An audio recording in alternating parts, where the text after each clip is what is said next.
Glória a Deus, amém, graça e paz. Olha aí o tema: a fonte de águas vivas e o poço de Jacó.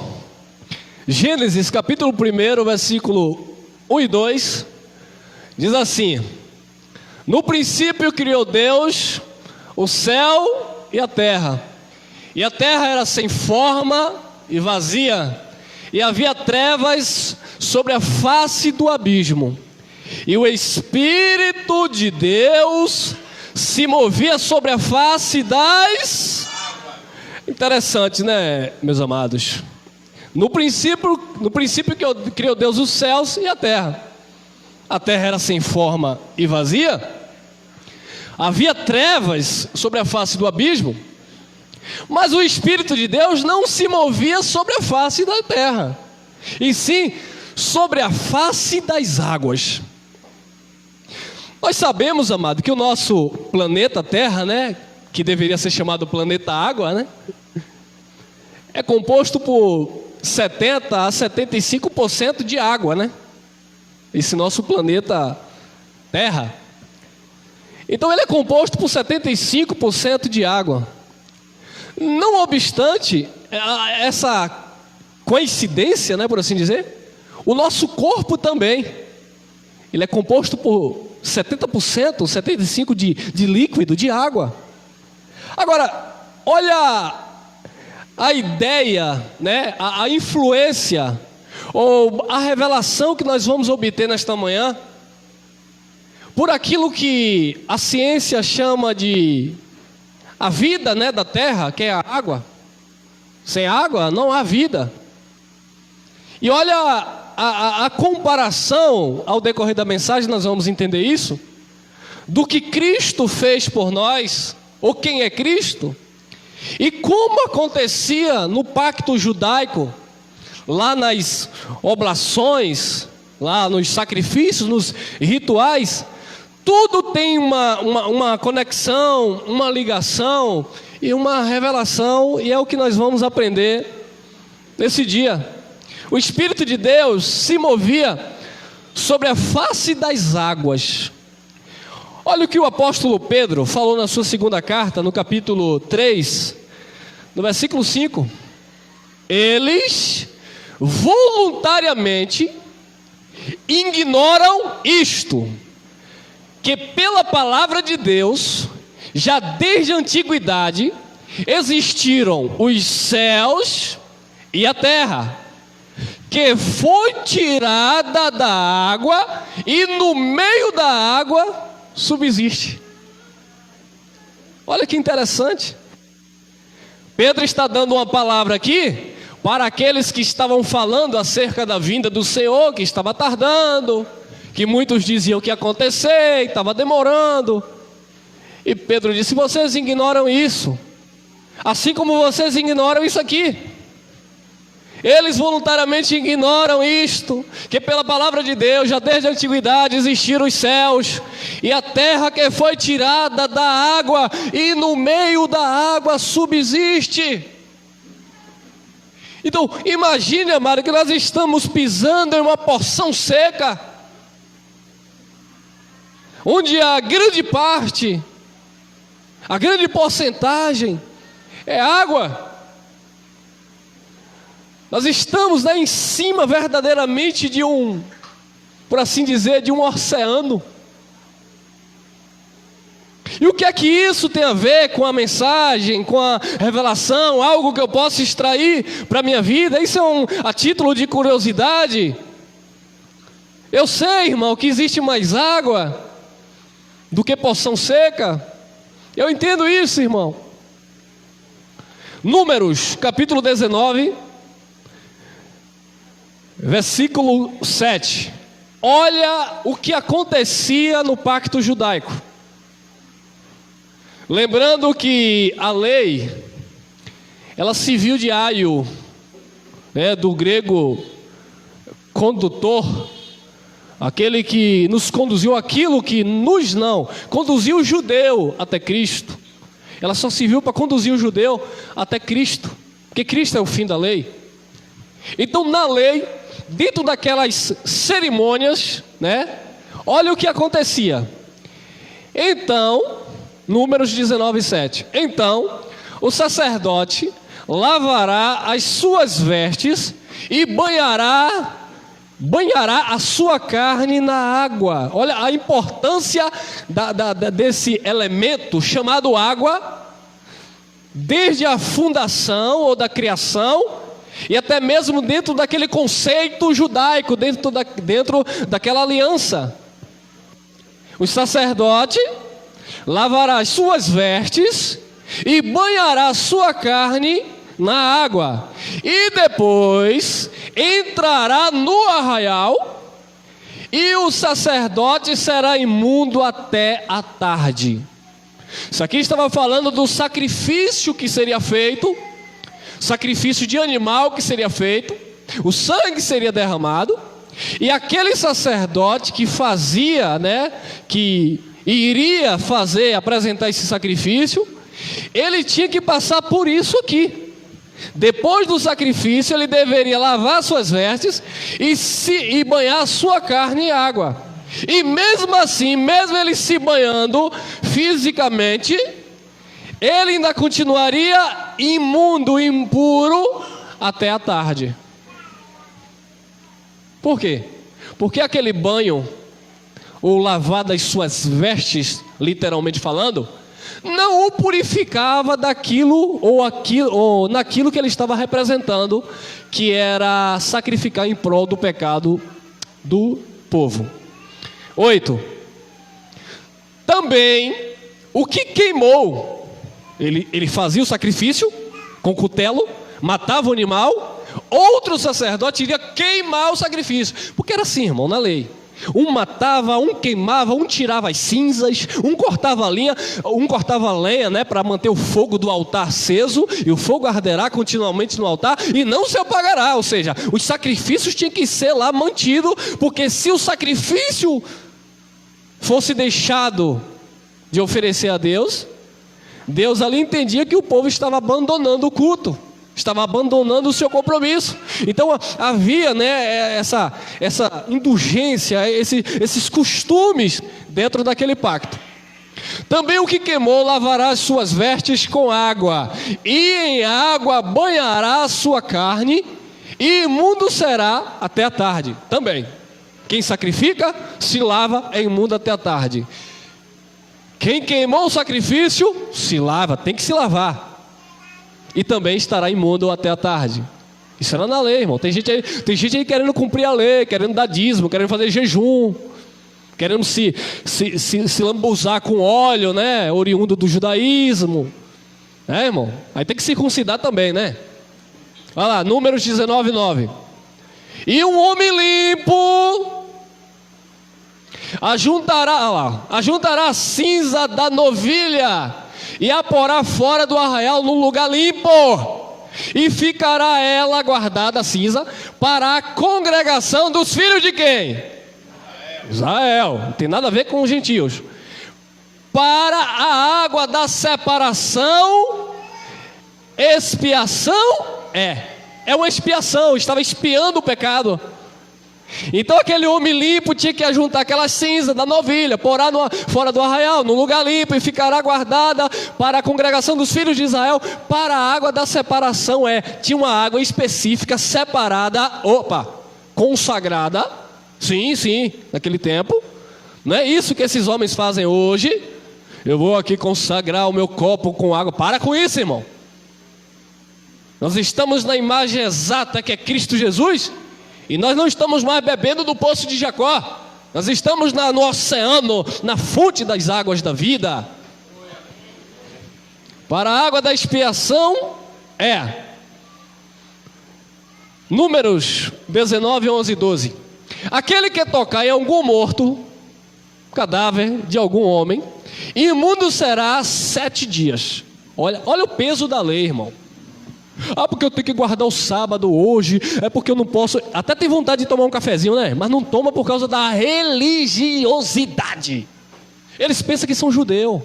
Eles pensam que estão vivendo no tempo da lei. Ah, mas é porque está escrito. Ô meu amado, tanta coisa que está escrito que não é para você fazer, ou é para fazer?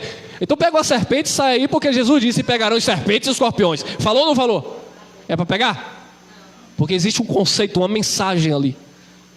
Jesus disse: quem não comer da minha carne, da minha, e beber do meu sangue, não tem parte. Existe algum canibal aqui para comer da carne de Jesus e beber do sangue? Não, irmão. Então era um conceito, existia uma mensagem ali. Amém? Quem está acompanhando? Amém.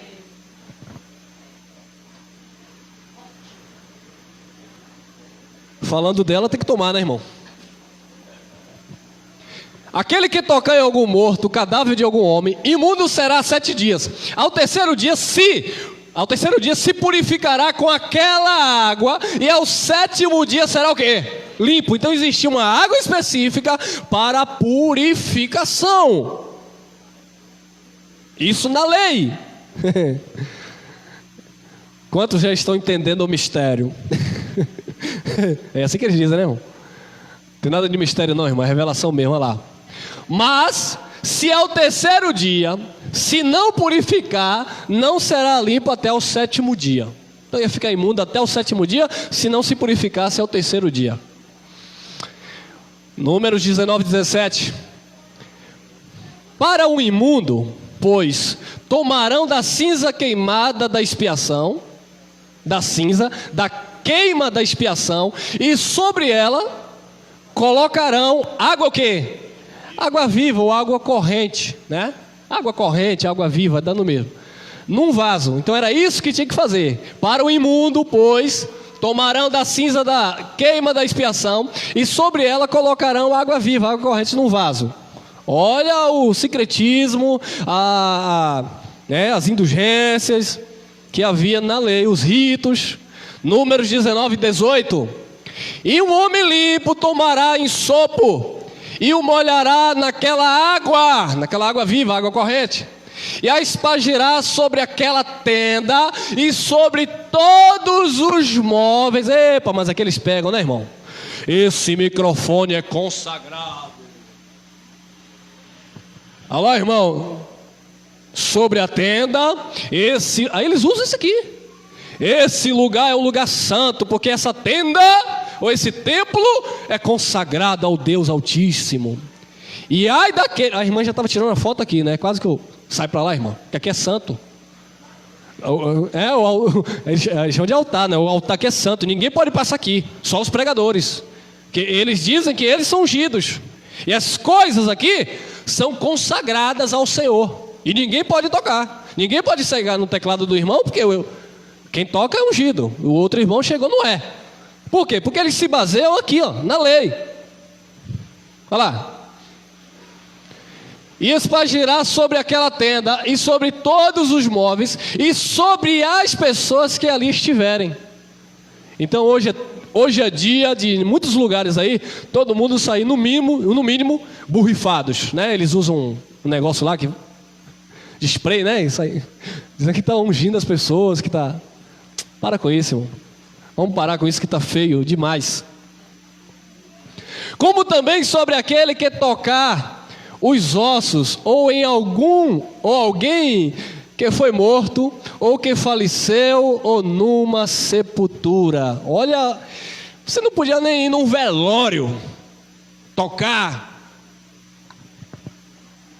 Isso era lei.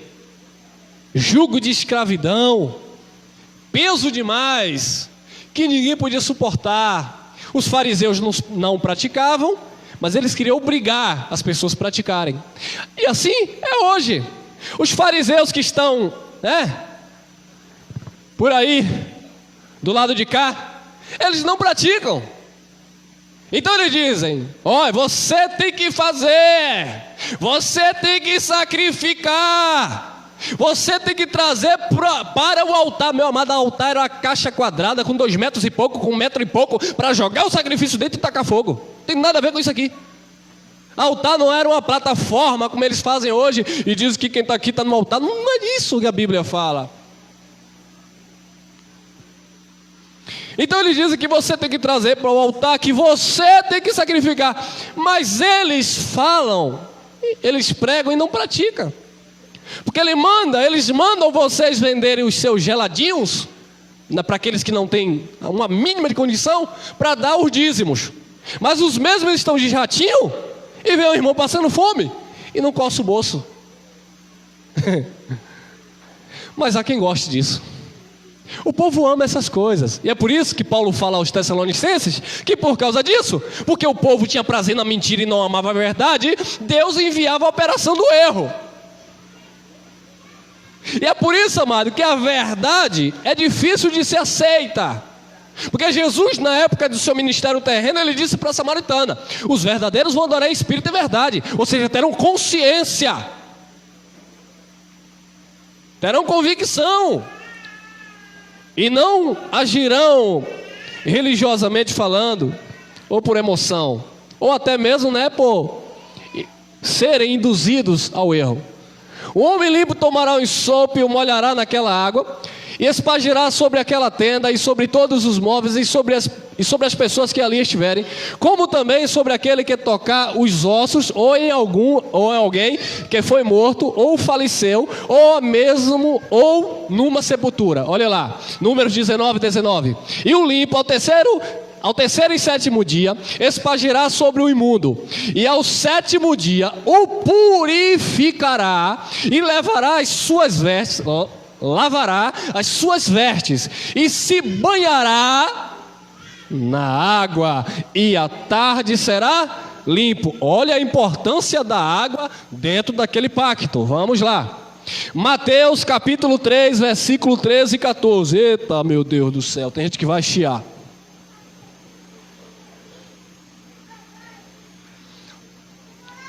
João Batista estava batizando em quê? Em quê? Nas águas. João Batista, amado, foi o último profeta da lei. Então João Batista pregava a lei, João Batista representava a lei. Então o batismo de João Batista nada mais era do que uma mensagem profética. Era a mensagem de João. O que foi que João pregou? O batismo do arrependimento. Com o quê? Com água. Por quê? Porque João fazia parte da lei. E o que era que tinha na lei, oriundo ou concernente aos sacrifícios? As lavagens, as águas. Então João Batista vem trazendo uma figura das lavagens, que ele estava ali ainda representando o antigo pacto. Mateus 3, 13 e 14. Então veio Jesus da Galiléia até com João, junto do Jordão, para ser batizado por ele. Então Jesus ia ser batizado por quem?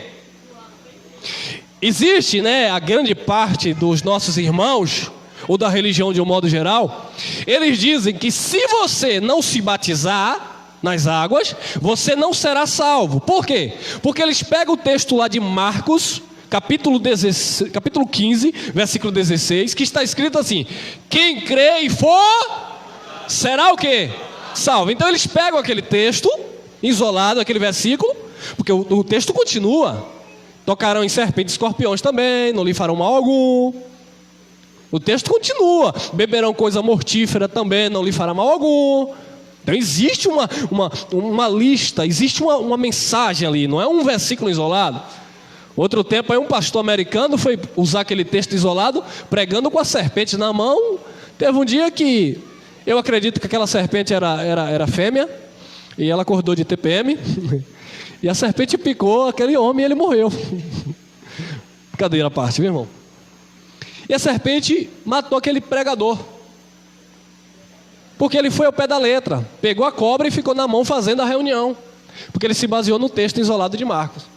Então, muitas pessoas usam o texto de Marcos para dizer: quem crê e for batizado será salvo, não entendendo que o livro de Marcos não é evangelho, é livro histórico.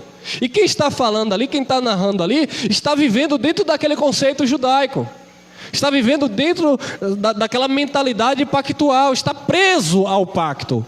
E agora, irmão, Jesus, Mateus 5,17, Jesus disse: eu não vim para abolir a lei. para destruir, mas eu vim para cumprir. Então o que era a lei? A lei era um contrato de Moisés até Jesus de Nazaré, ou até João Batista, o último profeta. Então a lei foi dada por Deus a Moisés, e aquela lei com 613 ordenanças permaneceu até Jesus de Nazaré, porque Jesus de Nazaré, ele veio justamente para cumprir aquele contrato, aquelas indulgências da lei, as petições da lei, os sacrifícios da lei, as oblações da lei, tudo tinha que ser cumprido. Como nenhum homem conseguiu cumprir, inclusive o próprio Moisés, que foi aquele que anunciou a lei, o próprio Deus, Filipenses capítulo 2, versículo 6 a seguir. Não teve por usurpação ser igual a Deus, mas aniquilou-se a si mesmo, tomando a forma de servo, e achado na forma humana, foi para a cruz cumprir as exigências da lei. Amém? Então Jesus estava cumprindo a lei, e como alguém que estava cumprindo a lei, ele tinha que se submeter a alguns conceitos, inclusive a lavagem, ser lavado por água. No antigo pacto, o animal, antes de ser sacrificado, ele era sacrificado e tinha suas vísceras lavadas com água. Então a importância da água no antigo pacto. João Batista quem é? O último profeta da lei. Então ele está representando um sacerdote, ou um pacto. João Batista, ele tem que batizar aquele que seria o Cordeiro de Deus, o animal perfeito, que iria fazer o quê? Tirar. João capítulo 1, versículo 29. O próprio Batista disse: eis aí o Cordeiro de Deus que tira o pecado do mundo. Então, dentro daquele conceito, o cordeiro, o animal que iria tirar o pecado do mundo, ele teria que ser lavado, porque era assim na lei, e Jesus estava na lei. É por isso que Jesus vem para ser batizado por João. Agora outra pergunta, e fica aí para você: se tem que se batizar nas águas para ser salvo, e alguns vão dizer, também, mas Jesus também mandou batizar. Mas quem Jesus mandou batizar? O judeu, porque o batismo era um sinal de arrependimento para o judeu. Não era para tirar pecado, era de arrependimento. Irmão, mas tem que se batizar para ser salvo. João Batista batizou Jesus e uma multidão, amém? Pergunta: quem batizou João Batista? Então se o batismo nas águas salva, João Batista foi um perdido, porque ninguém batizou João Batista. O evangelho é para você pensar, o culto é racional, irmão. Como é que alguém que vai batizar Jesus não é batizado por ninguém? Aí João diz o quê? Olha o que é que João diz. Então Jesus veio para ser batizado por João, mas João opunha-se-lhe, dizendo: eu careço, eu preciso de ser batizado por ti, e vens tu a mim? Mas sou eu que preciso ser batizado por ti. Tu vens a mim, Senhor? 15. Jesus, porém, respondendo, disse-lhe: deixa por a indicativa de um tempo, porque isso aqui era um batismo transitório, não era real, era uma sombra. Então Jesus disse: deixe por agora, porque assim nos convém cumprir o quê? Toda a justiça. Então ele toda a justiça de quê? Da lei. Havia uma justiça na lei que os fariseus não cumpriam. Aí Jesus disse assim: vocês fariseus hipócritas, Mateus 23, vocês dão o dízimo do endro. Não é do salário não, né?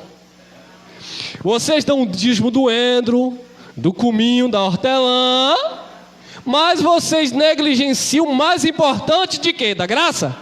Da lei, porque Jesus estava cumprindo a lei. Vocês negligenciam a fé, a misericórdia e a justiça. Então eles eram hipócritas. Então Jesus teve que cumprir toda a justiça da lei. Como eu falei, a lei era um contrato que finalizou, foi cumprida por Jesus Cristo. Em Jesus, o contrato da lei foi rasgado. É como se eu fechasse um contrato aqui de aluguel do espaço e eu tenho que cumprir esse contrato. Mas quando acabar aquele contrato, eu não tenho mais nenhum vínculo com o proprietário nem ele comigo. Eu estou livre dele e ele está livre de mim. Então as pessoas que viveram na época da lei, eles estavam presos na lei, no ministério de condenação e morte. Quando Jesus vem para levar a culpa do seu povo, do judeu, Jesus no Calvário, ele rasga o escrito de dívida mediante a lei. Então a lei ali na cruz, ela é consumada, cumprida, acabou, porque o fim da lei é Cristo, amém? Então vamos entender, continuar entendendo. Hebreus, olha aí, Hebreus 9:9. Nós cremos que foi o apóstolo Paulo que escreveu essa carta aos Hebreus. Independente, olha lá. Que é o que? Uma alegoria ou uma parábola. Que é uma alegoria para o tempo presente, né? Aqui é pós-ressurreição de Cristo, em que se oferecem dons e sacrifícios, ó, no plural, porque havia vários sacrifícios na lei. Era o sacrifício de animal, sacrifício de alimento, sacrifício disso, sacrifício daquilo, e as lavagens, as abluções, nós vamos entender. Olha lá. Em que se oferecem dons e sacrifícios que, quanto à consciência, não podem aperfeiçoar aquele que faz o serviço. Então, mesmo aqueles que ministravam o sacerdócio, mesmo aqueles que tinham, né, a incumbência, o chamado para fazer os sacrifícios, nem eles mesmos tinham consciência, né, de que estavam perfeitos. Por quê? Porque quanto à consciência, não é não, irmão. A lei não pode ou não podia, né? Não podem aperfeiçoar aquele que faz o serviço. Então, se a lei não aperfeiçoava aqueles que ministravam, quanto mais, como dizia minha avó, o povo.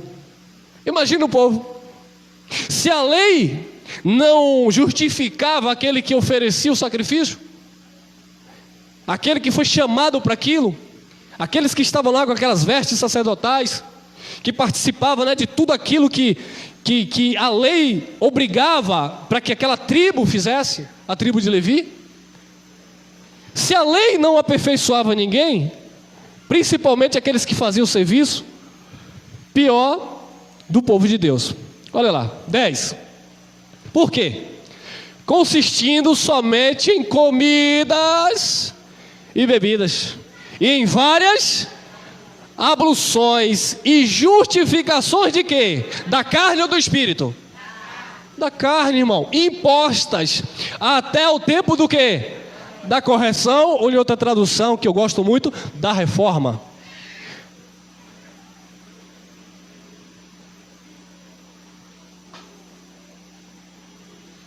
Ah, porque a reforma aconteceu há 500 anos atrás com Lutero. Que reforma, irmão? Para com isso, irmão.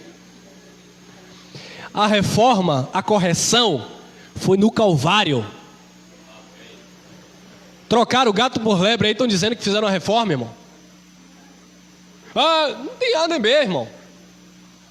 Até o tempo da reforma, a reforma aconteceu no Calvário.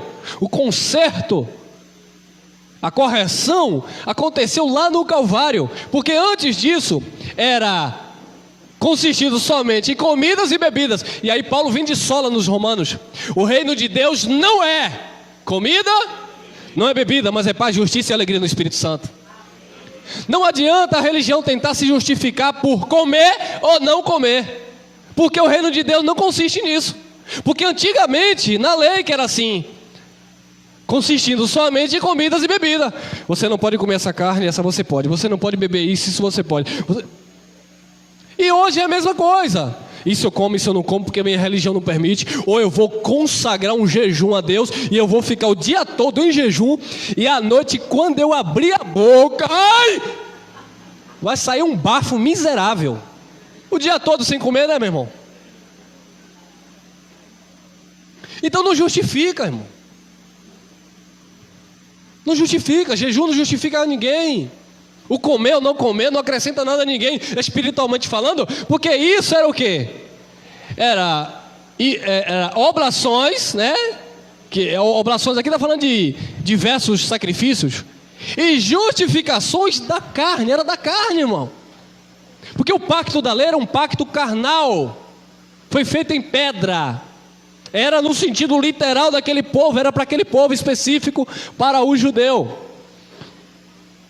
Hebreus 9:19, olha.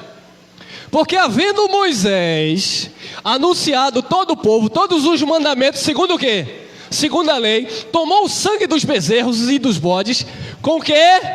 Tem que ter água, viu? Era na lei, ó. Com água, lã púrpura e sopo, e aspergiu tanto o mesmo livro, como todo e toma água e toma sangue sobre o povo. Era isso que acontecia na lei. E o sangue representava a purificação do pecado, e a água representava o lavar.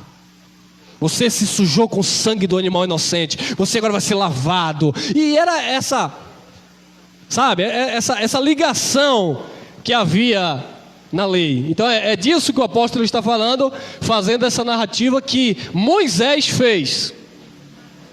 Vamos lá. 1 João, capítulo 5, versículo 5.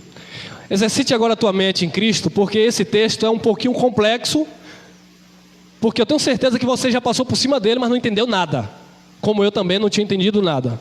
Então vamos lá, porque muitos vão pegar isso aqui para justificar outra coisa, e eu vou falar por quê. 1 João 5,5 diz assim: quem é que vence o mundo, senão aquele que crê que Jesus é o Filho de Deus? É uma pergunta. Quem é que vence o mundo? Quem é que vai vencer esse mundo difícil, as influências? Paulo fala no Romanos capítulo 12,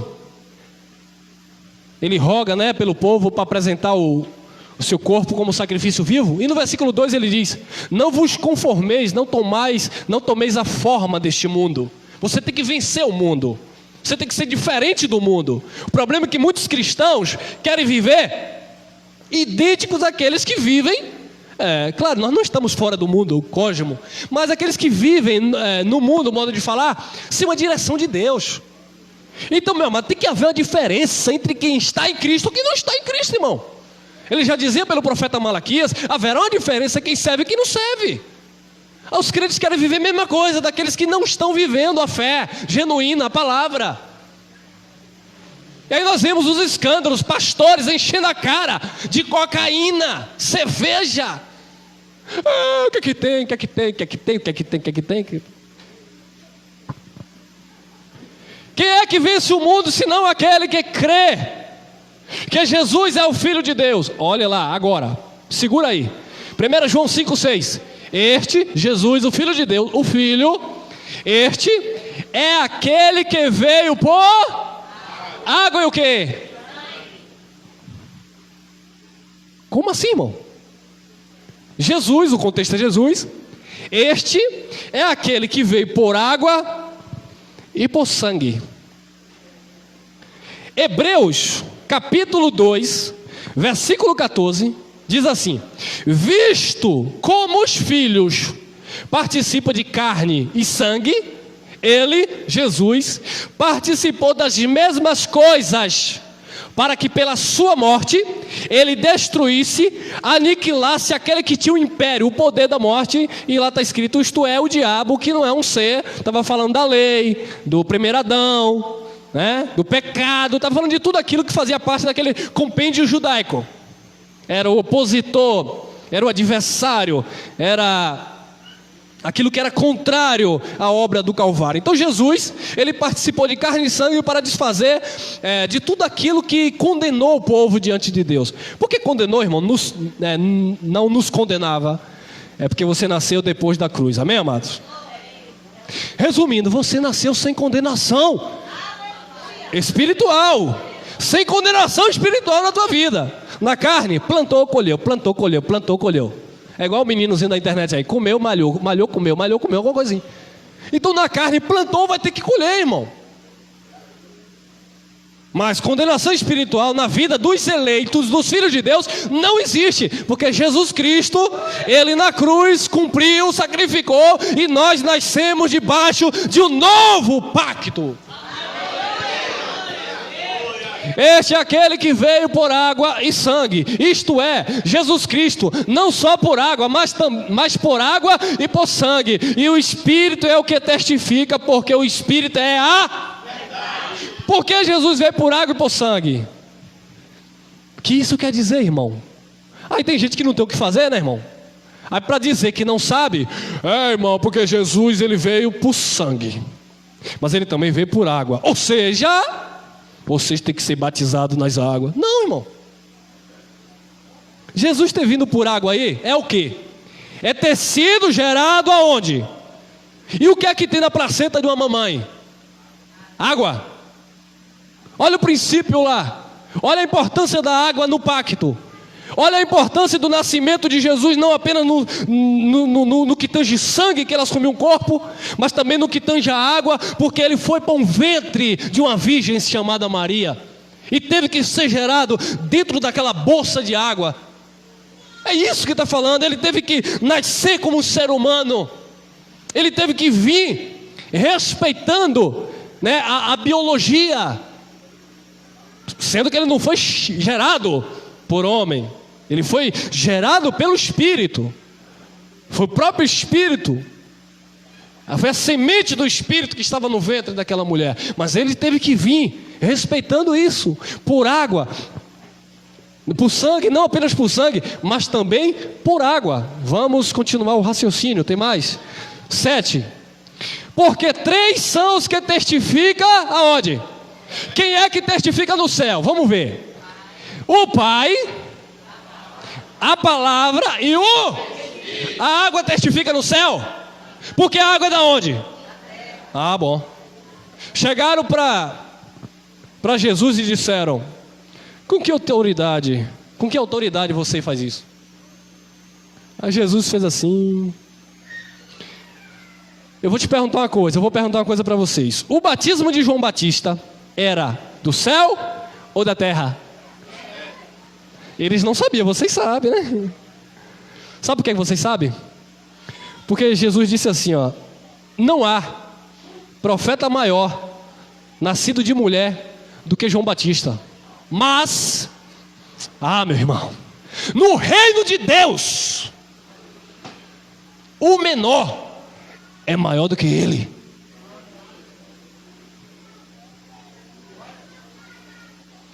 Você sabe o que é isso?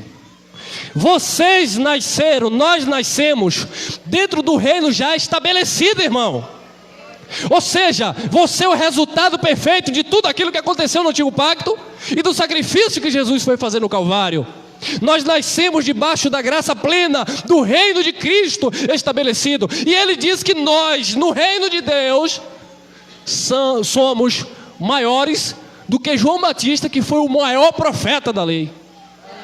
Ser maior do que João Batista não significa que você tem que ser orgulhoso, querer ser melhor do que os outros. Não significa que você é mais santo do que João foi. Significa que você nasceu debaixo de uma aliança onde Cristo, o Senhor, preparou tudo para que você nascesse perfeitos. Porque João, ele viveu o pacto de condenação e morte. Nós, o pacto de vida do Espírito. Porque três são os que testificam no céu: o Pai, a palavra e o Espírito Santo. E estes 3 são quanto? Em nome do Pai, do Filho, do Espírito Santo.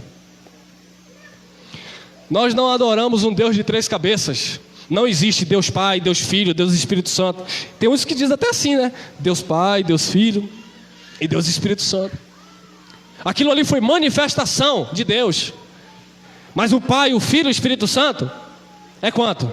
Quanto? 1. Porque ele disse: eu e o Pai somos um.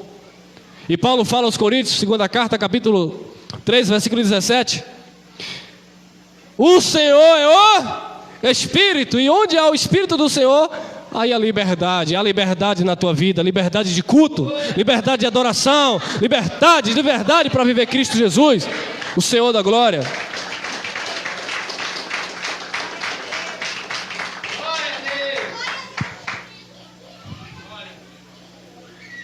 Primeiro João 5,8. E 3 são os que testificam na terra, agora é na terra. E o que era que testificava na terra? Que Jesus era o Filho de Deus e nasceu, né, de um ventre. Nasceu por meio da água e do sangue. E 3 são os que testificam na terra: o Espírito, porque é o Espírito que testifica, e a água e o sangue. Então quem testificava na terra, além do Espírito que testificava também no céu, era a água e o sangue. Então observe, amado, que tanto no céu o Espírito está lá testificando, na terra o Espírito permanece testificando e nos guiando em toda a verdade. Mas a água fazia parte de um processo, e que não é algo onde as pessoas devam colocar seu coração, sabe? Porque aquilo era um símbolo. Aquilo era um conceito, não tem nada a ver com o culto hoje que nós temos e expressamos ao Senhor. 5,9. Se recebemos o testemunho dos homens, o testemunho de Deus é maior, porque o testemunho de Deus é este, que de seu Filho testificou. Ele nasceu. Jesus, Deus, um dia pisou na terra, na pessoa do Nazareno. Amém? Por isso que ele veio para os seus e os seus não receberam, né? O verbo, a palavra que estava no céu, que testificava no céu, o verbo se fez carne e habitou entre nós, cheio de graça e verdade. Amém? E João vai continuar falando que quem não recebe o Filho não tem o Pai, porque o Filho é o Pai. Negou o Filho, não tem Deus. Então a importância dos judeus terem que reconhecer Jesus como Filho de Deus, porque Jesus era Deus na terra. Então João diz: se vocês não recebem o testemunho de Deus, que ele veio por água e sangue, ele nasceu, ele veio como ser humano, ele estava lá na manjedoura, ele foi para o Calvário, se vocês não recebem isso, vocês não são de Deus, porque era necessário crer e receber o Filho. Olha lá, livro histórico de João, capítulo 4, versículos 6 e 7. É uma história, uma narrativa que todos conhecem. Eu não vou me prender muito aqui, mas é para dar ênfase ao tema. Olha lá. Estava ali o poço de Jacó. Jesus, pois, cansado do caminho, assentou-se assim junto à fonte. Era isto quase a hora sexta. Veio uma mulher de Samaria tirar água, e disse-lhe Jesus: dá-me de beber. Houve a necessidade de Jesus passar por Samaria. Ele estava caminhando, cumprindo seu ministério, e houve a necessidade dele passar por Samaria. Havia um conflito entre os samaritanos e os judeus, eles não se comunicavam, né? Tinha aquela questão de culto, eles cultuavam a Deus no monte, os judeus cultuavam a Deus em Jerusalém, no templo. Então havia essa divergência. Então Jesus parou naquele lugar, mandou os seus discípulos comprarem pão na cidade, porque sabia que os discípulos iam para a carne. Que negócio é esse, varão? Que negócio é esse, Jesus? Conversar com o samaritano e ainda mulher, né? Todo aquele preconceito machista lá do Oriente Médio. Então tinha tudo aquilo. Então Jesus, para quebrar isso, manda os discípulos comprarem pão. Vai comprar pão. E aí ele fica ali para tratar com aquela mulher. Ele precisava tratar com aquela filha. Você sabia, meu amado, que Deus trata muito conosco no pessoal, no particular? Irmão, Deus queria tratar com aquela filha ali, queria lapidar. Então o que aconteceu? Aí Jesus começa assim, de uma forma bem prática, né? Diga-se de passagem: dá-me de beber. Disse-lhe, pois, a mulher samaritana: como sendo tu judeu, me pedes de beber a mim, que sou mulher samaritana? Porque os judeus não se comunicavam com os samaritanos. 10. Jesus respondeu e disse-lhe: se tu conheceras o dom de Deus, e quem é que te diz, dá-me de beber, tu lhe pedirias, e ele te daria o quê? Olha a água no cenário de novo, irmão. Vocês viram lá no antigo pacto as lavagens. Quem sacrificava tinha que se lavar. A água sempre estava lá, a água da expiação. A água da purificação, né? Paulo fala aos hebreus que era sombra. E aqui Jesus fala que se aquela mulher conhecesse ele, soubesse quem estava falando com ela, ele ia dar uma água diferente, uma água viva. Tu pedirias, eu estou te pedindo um copo com água, você está negando? Se você me conhecesse, Jesus estava dizendo, era você que ia me pedir, e ele te daria água viva. Jesus está falando daquela água que era usada no Antigo Pacto? Não. Por quê? Vamos lá. Disse-lhe a mulher: Senhor, tu não tem com que... Olha a interpretação humana, carnal. Jesus falou, está lá escrito no livro histórico de João, capítulo 6, versículo 63. A carne para nada presta, para nada serve. As palavras que eu vos digo são espírito e... Então a mensagem é espiritual. Não é no pé da letra, não é no sentido literal. Ainda que exista algumas mensagens que está falando sim no sentido literal, mas em sua maioria é espiritual, mensagem é espiritual. Então, a mulher estava achando que Jesus estava, como diz aquele ditado, caçoando da cara dela, tirando com a cara dela. Você não tem nem com que tirar a água? Olha lá. Disse-lhe a mulher: Senhor, tu não tem com que tirar, e o poço é fundo. E de quem era o poço? O poço de Jacó. Onde, pois, tens água viva? Onde? Você chegou aqui, eu estou perto do poço, você me pede água, e agora você vem dizer, faz uma contraproposta, que você tem uma água viva para mim. Onde que está essa água? Cadê essa água? 12. Olha para isso, irmão. És tu maior do que o nosso pai Jacó? Quem é esse irmão aí, rapaz, que está pregando essa palavra, dizendo que não tem dízimo? Quem é esse irmão aí, rapaz, que está falando que Deus não tem templo na terra? Como assim, irmão? Ele é maior do que o meu bispo? Ele é maior do que o homem lá de Roma? Que nada, irmão. Eu tenho 60 anos. Eu ajudei a fundar aquela igreja. Agora vem esse menino aí querendo ser maior do que meu pastor. És tu maior do que o nosso pai Jacó? Quem era Jacó, né? O representante da lei, um dos patriarcas, né? O judeu, ele tem na mente como uma base de alicerce a aliança de Deus com Abraão, Isaac e Jacó, a ponto de terem a maioria negado a Cristo, né? Claro, nós sabemos que existe um propósito nisso. Deus deu espírito de profundo sono também. Tudo no controle de Deus. Por quê? Porque eles esperam ainda o Messias, o Salvador. Então essa mulher pensou dessa forma: és tu maior do que o nosso pai Jacó, que nos deu o poço, bebendo ele próprio do poço, e os seus filhos e o seu gado? Você chega aqui me pedindo um copo com água, aí você chega dizendo que tem uma água viva para me dar. Você é maior do que meu pai Jacó, rapaz?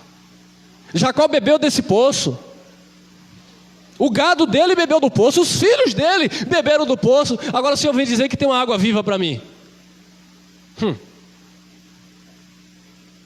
Amados, o poço de Jacó, nós podemos parafrasear e entender aqui, que representava a lei, porque era a defesa que ela fazia, era a referência que ela tinha, sabe, representava aquilo que era cansativo.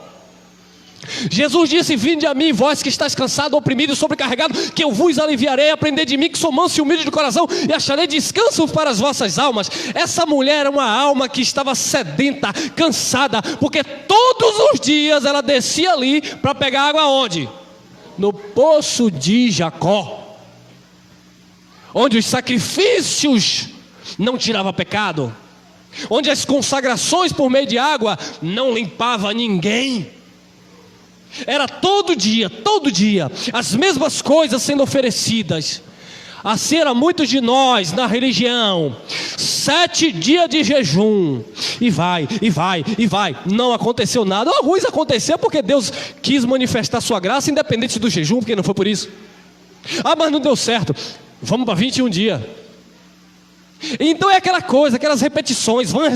Repetições. Eu passei em um lugar um certo momento, um certo dia. Estou vendo os abençoados repetindo o Salmo 93 7 vezes.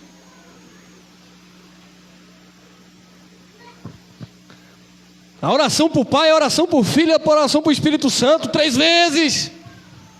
Então é aquele poço de Jacó, todo dia bebendo da mesma água, todo ano tem fogueira santa e nunca para de ter fogueira. Toda semana tem rosa do puxamento e haja rosa. Todo dia tem sal, porque tem tudo, né? Tem sal grosso, tem fita, tem lenço, tem toalha, tem fronha. Isso é um poço de Jacó, é o poço da religiosidade, onde as pessoas ficam lá todos os dias, e nada resolve na vida. Aquilo cansa. Aí o pastor falou que se eu der meu dízimo, Deus abre a porta. Aí ele deu, a porta não abriu. Aí ele vai culpar Deus. Pergunta o pastor diz: a tua fé está pouca. Então fica lá batendo, todo dia pegando naquele poço, todo dia, e busca aquela água, e nunca sacia a sua sede. Assim estava essa mulher, todo dia buscava água, todo dia estava com sede. Jesus disse: eu tenho uma água viva para você. A graça de Deus, o amor e a misericórdia do Pai que nos alcançou, é estes rios, fontes de águas vivas, onde você não tem mais desejo algum de voltar lá no sistema e ficar cavando naquele poço e tirando todos os dias as mesmas coisas. E toda semana tem monte, haja monte. Ah, eu fui para o monte fazer o quê? Eu fui buscar o Espírito. Quem disse que ele está lá? Ah, o meu pastor encontrou? Não.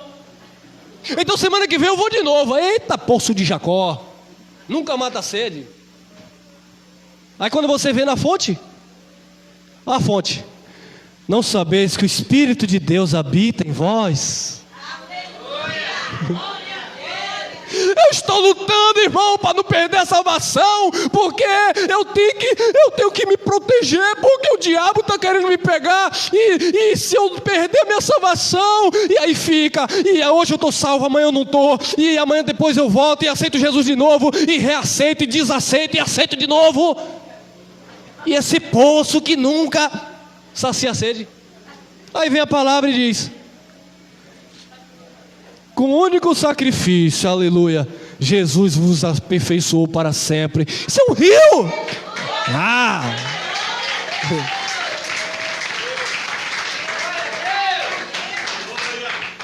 Era isso que Jesus queria dar para aquela mulher, meu irmão. Água, mas muita água. Olha lá, 13. Jesus respondeu e disse-lhe: qualquer que beber desta água tornará até o quê? Qualquer um. Quem bebe da lei nunca sacia a sede. Meus irmãos, deixa eu falar uma coisa. Na graça de Deus é assim, ó.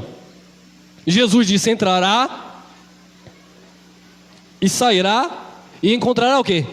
Postagens. Vocês estão aqui sentados para continuar sendo criança? Não. Aqui nós vamos amadurecendo, crescendo. Essa palavra que eu estou pregando, daqui a pouco você vai estar ministrando, daqui a pouco o irmão que chegou agora vai estar ministrando, daqui a pouco o mundo está tomado pela palavra da graça de Deus, e todos estarão bebendo desta fonte. Mas no poço de Jacó, não. No poço de Jacó, os donos da igreja vai viajar, tem que falar com o dono do poço. Vai casar, tem que falar com o dono do poço. Ô rapaz, sou Jacó, quem cavou esse poço fui eu. A minha família bebe desse poço, os meus cachorros bebem desse poço. Então você tem que beber desse poço. Né, irmã? Tá precisando de pneu no carro? Quero, me dê. A irmã vai dar. Me deu da moto também, tá bom, irmã?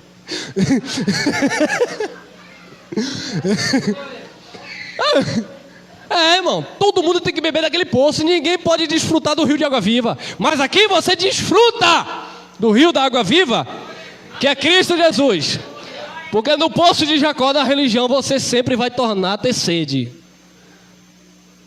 E eles sabem como manter o povo com sede, né, irmão? Eles dão um jeitinho para dar o sal deles lá. Ele joga lá a isca, olha, é assim, é assado. E o povo fica assim, ó. Eu tenho sede, pastor, o que é que eu faço? Faça isso. Eu tenho sede, irmão, faça isso. E aí o povo fica, ó, levado por vento de doutrina. Como nós falamos semana passada, o Senhor está batendo na porta querendo entrar, mas ninguém deixa entrar. Olha lá, 14. Mas aquele que beber, aquele, né, irmão? Condicional, aquele que ouviu, creu. Aquele que beber da água que eu lhe der, nunca terá sede. Aí que água é essa? Jesus está aí distribuindo. Porque aquele que beber da água que eu lhe der. Essa semana tem a campanha do garrafão de água no monte. E o povo atrás. Traga a sua garrafinha, porque já tem 20 garrafão ungido. E que levar dessa água, eles usam aqui, ó, texto isolado. Quem beber dessa água nunca terá. E eles tomam, continuam com sede, porque não é Jesus a fonte. É o poço de Jacó disfarçado de Jesus. Ministros de Satanás que se transfiguram em apóstolos de Cristo, ministros da justiça. Eu terminei o texto? Não. Mas aquele que beber da água que eu lhe der, nunca terá sede, porque a água que eu lhe der, se fará nele o quê? Não é mais um poço, é uma fonte, né? É um rio de água que salte para a vida, é algo para a eternidade. Essa palavra é uma palavra, meu amado, para a tua eternidade, é uma palavra para o teu espírito, não é para a tua carne, não é uma água que vai lavar o teu exterior, não é o batismo das águas que vai lavar o teu exterior, mas sim a água do espírito que já está te lavando de dentro para fora. E nunca seca, sempre jorra, sempre jorra. E aí a mulher começou a entender a mensagem, né, irmão? Até que enfim, disse-lhe a mulher: Senhor, dai-me dessa água, para que eu não mais tenha sede e não venha aqui tirá-la. É dessa água que eu quero. Infelizmente, muitas pessoas começam a beber dessa água. Estou falando da graça. Começa a beber desse evangelho, depois se acomoda. Meu irmão, a fonte está aqui. Eu digo aqui, evangelho. A fonte é Cristo. Continue a beber desta água, mas tem gente que se cansa. Eu fui predestinado, eu sou eleito. Aí começa a vir, sabe, a negligência. Não, porque no Espírito temos que ser fervorosos, servindo ao Senhor, irmão. E quando eu estou falando servindo ao Senhor, não é para ficar aqui limpando o espaço, não. Isso aqui eu mesmo faço. Tem uns irmãos aqui que fazem isso aqui. Servir ao Senhor no Espírito é com a tua vida, com a tua espiritualidade intacta com Deus. Sabe, é entender o reino. Compreender o teu chamado, os dons e a missão que Deus otorgou no teu coração, no teu espírito. É se abrir para o novo, para ser cheio dessas águas. E a mulher entendeu, ela disse: olha, me dá dessa água, para que eu não mais tenha sede e não venha aqui tirá-la. Eu quero dessa água. E ela entendeu, né, irmão, que essa mulher já saiu daqui. Olha, eu achei o Salvador, eu achei o profeta, eu achei o Messias. Começou a falar para todo mundo. Aí o povo começou a ouvir atrás de Jesus. Porque quando você começa a falar desta graça, o povo vai querer vir. Querer vir é examinar, conhecer. Porque o poço aí fora não tem mais nada não, irmão. Você vai ali, é do mesmo jeito. Ali é vassoura, ali não tem vassoura, mas tem coentro. Ali não tem coentro, mas tem arruda. Não tem arruda, mas tem sal grosso. Mas ali tem sabonete, mas ali tem uma ampola de óleo. Está tudo a mesma coisa, só tem canseira, irmão. O povo está sedento, o povo quer água viva para beber. O povo quer evangelho, o povo quer verdade, irmão. Olha lá, João 3,5. Jesus respondeu: na verdade te digo que aquele que não nascer da onde? Da água e do? Não pode entrar no reino de Deus. Para quem Jesus estava falando? Para Nicodemos, um príncipe do judeu, príncipe na sinagoga. Ele viu Jesus pregando, fazendo sinais. Ele foi de noite ter com Jesus, se encontrar com o Senhor. Ele não queria se expor, né? Tem gente que não quer se expor, né, irmão? É como uma pessoa diz assim: meu marido está chegando aí do estrangeiro e eu quero trazer ele aqui. Aí o marido chegou, disse que recebeu a palavra, mas não veio aqui. Não se preocupe não, meu irmão, eu entendo. É porque aqui não tem um ar-condicionado, né? É porque aqui não tem aquelas cadeiras acolchoadas. Fica na paz, minha irmã. Eu sei que o seu nível é outro. Não, irmão, você não quer Cristo, você quer mundo. O dono de todas as coisas se tornou humilde, se fez servo. Hoje as pessoas, elas não olham o alimento que está sendo dado.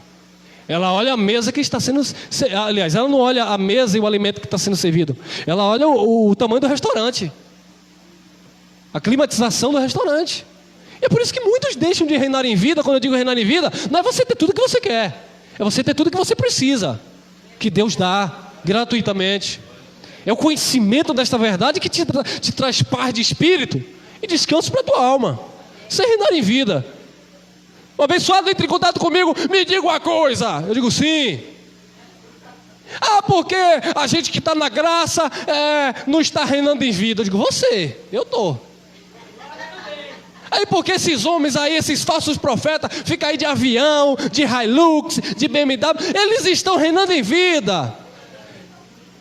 Eu falei, olha, deixa eu te falar uma coisa. Você sentou na nossa reunião, acho que 2 vezes. Não quis continuar ouvindo aquilo que Deus tem trazido aqui para a igreja. Aí você já sai dizendo que reinar em vida é quem tem carro, casa, boa. Para com isso, irmão. Você acha que reinar em vida é isso aí? Paulo pregava em reinar em vida e Paulo passava fome. Porque tudo está aqui, ó. Tem gente que está podre de rico, mas está podre também na alma. Que reinar em vida é esse? Esteja contente com aquilo que Deus tem te dado. Estabeleça primeiro o reino, que as demais coisas Ele vai sempre continuar dando, irmão. Porque nós não estamos presos às coisas, nós estamos presos em Cristo, que é Senhor e dono das coisas. Então Nicodemos foi ter com Ele à noite. Jesus disse, ó, se você não nascer da água e do Espírito... Ah, irmão, nascer da água, Nicodemos tinha que ser batizado. Se você não nascer da água e do Espírito, não pode entrar no reino de Deus. Foi isso mesmo, irmão? Vamos ver. Tiago 3,11. Porventura deita alguma fonte de um mesmo manancial, água doce e água amarga? Tiago falando. Vai nascer da mesma fonte, água doce e água amarga? Não. Então, ou você está vivendo as obras de maldição da lei, amarga, ou você está vivendo a graça de Jesus Cristo, água doce, água viva. Tiago 3,12. Meus irmãos, pode também uma figueira produzir azeitonas ou a videira figos? Claro que não. Assim tampouco pode uma fonte da água salgada e doce. Oh, irmão, aquela igreja ali parece que prega o evangelho, prega a graça, mas tem dízimo. Opa, fermento, água salgada, água amarga. Ah, não, irmão, mas aquela igreja prega a graça, mas ele disse que eu tenho que ter cuidado para não perder a salvação. Opa. A salvação é um dom, e dom Deus dá e não toma. Tem fermento, tem sal, água amarga. Não pode. A água tem que ser doce e a água tem que ser viva. Jeremias 2,13, olha lá que lindo, ó o profeta Jeremias. Porque o meu povo fez 2 maldades. A mim me deixaram o manancial de quê? Olha lá, ó a profecia.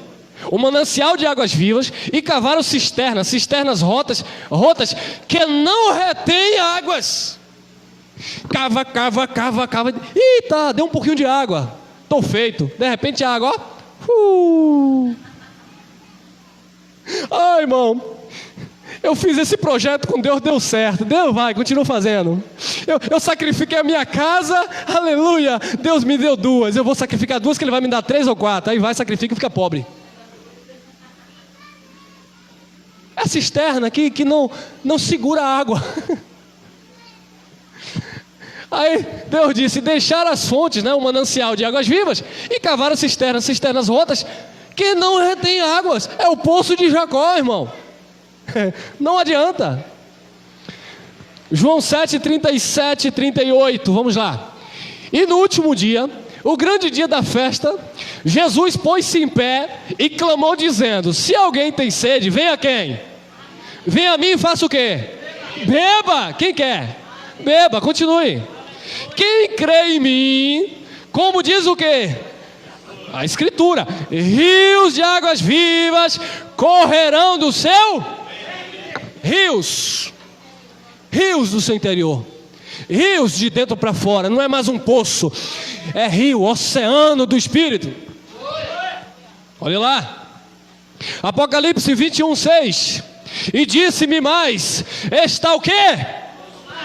A palavra do grego tetelestai, está consumado, irmão, completo, finalizou, acabou, cumpriu-se. Foi isso que Jesus fez na cruz. Disse João na ilha de Pátimo, Apocalipse 21, 6.